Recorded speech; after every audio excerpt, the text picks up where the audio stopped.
question était de savoir, en dehors de la chirurgie, si j'ai d'autres passions, puisque la chirurgie est réellement une passion, qu'est-ce qui m'intéresse, vers où vont mes rêves.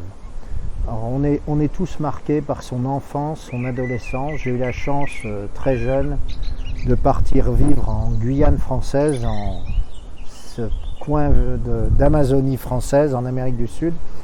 Donc mon enfance, mon adolescence se sont passées là-bas et j'ai eu la chance de tomber amoureux de cette forêt amazonienne. Donc enfant j'y allais, j'ai continué plus tard à retourner en Guyane au travers de missions chirurgicales. J'y ai travaillé régulièrement en remplacement en particulier. J'ai introduit la chirurgie bariatrique, mais surtout depuis pas mal d'années, je me suis réintéressé à ce pays, à ces peuples, parce que c'est un pays qui est constitué de pas mal de peuples différents. Et au travers d'expéditions, dont ces 2-3 dernières années en pays amérindiens, les Indiens d'Amazonie.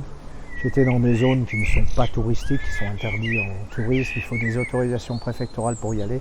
Et donc j'ai monté des expéditions. Donc un de mes hobbies, c'est justement de monter des expéditions en forêt amazonienne. J'en ai une au moins, une seconde probablement, qui sont à l'ordre du jour actuellement.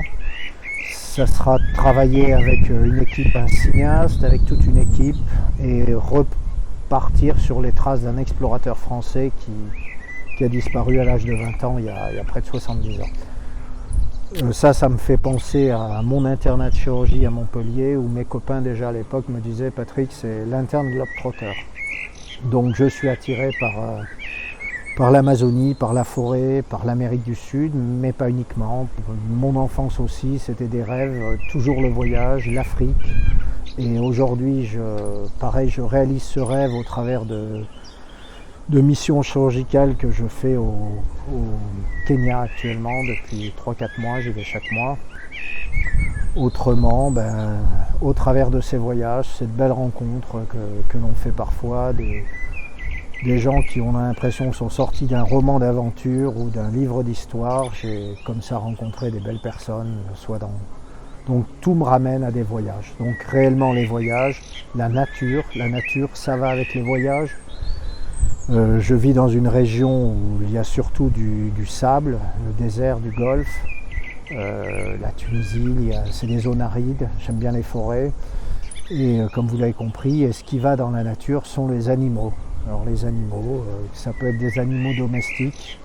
À l'origine, c'est plutôt les chats, les chiens, c'est des animaux sauvages, des papillons en Amérique du Sud. Donc vous voyez, je reste sur des choses.